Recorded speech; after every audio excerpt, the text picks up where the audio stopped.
Thank you so much, Madam Chair, and thank you to our witnesses for being here. Really appreciate you taking the time and sharing your experiences and expertise during this very difficult time. Quick yes or no question. Do you all feel that education globally is very important in addressing the issue of anti-Semitism? You could just shake your head or say yes. Yes. Absolutely. Education's key. Okay, thank you for saying that.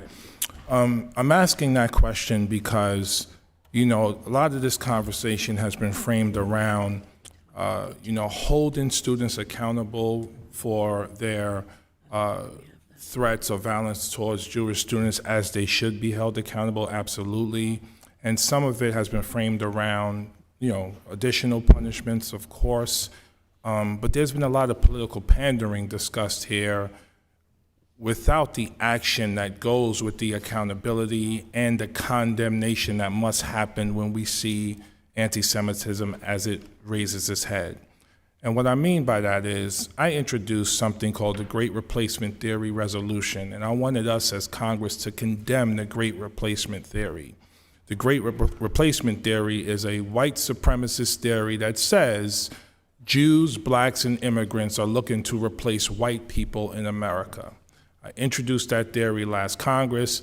It passed along Democratic lines. I don't believe any Republicans voted for that particular resolution. In addition, my colleagues on the other side of the aisle continue to look to cut funding to the Department of Education, which will be critical to helping us fight anti-Semitism. In addition, we have discussed already cuts to the Office of Civil Rights that my Republican colleagues support. That also is critical to fighting anti-Semitism. I would also add cuts to the Department of Health and Human Services as part of this conversation. So absolutely we must condemn, absolutely we must hold people and students accountable. But how do we get into the mud and do the real work of fighting anti-Semitism without investing in education in the way that we need to invest? Not just at the higher education level, but in our K-12 schools as well. I'm a former K-12 educator for 20 years. I taught elementary school. I was a dean in the high school, and I was a middle school principal for 10 and a half years. Our kids read the Diary of Anne Frank. I've had students who have gone to the Holocaust Museum. I still have students in my district from the Bronx, black or brown, visiting the Holocaust Museum, becoming educated and wanting to learn more.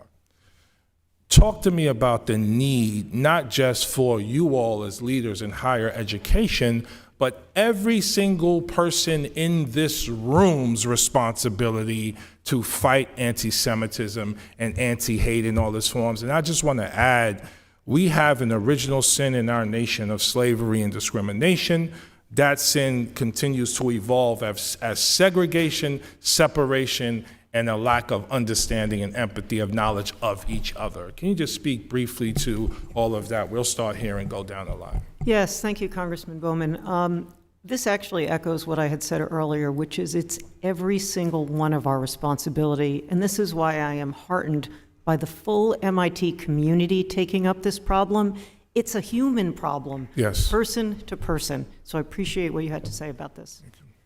I want to add that I'm so glad that you raised K through 12, because everybody here is talking as if what has happened on the college campus happened de novo, and those kids came to campus and they never had an education before. So we need to be teaching about anti-Semitism, not just the Holocaust, anti-Semitism and racism in America. And our kids live in segregated communities. So you have white kids living with white kids, black kids living with, they never interact with each other. They don't go to school together. They don't know each other. So of course hate is going to be a major part of our society if we continue to have segregation in our communities, in our homes. I'm sorry, please.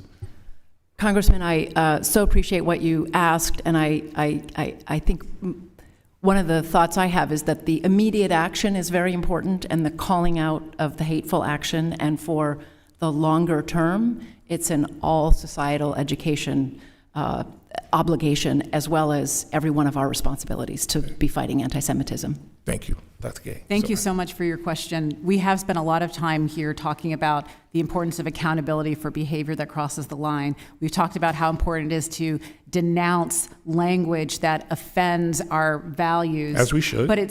As we should, but ultimately the path forward is education. It's education about the history of this hate and this bigotry. It's also education about how it manifests in the present and what modern anti-Semitic tropes look like. And it's also education about how do you actually engage in civil dialogue on really complex and divisive issues. Thank you so much. I yield back.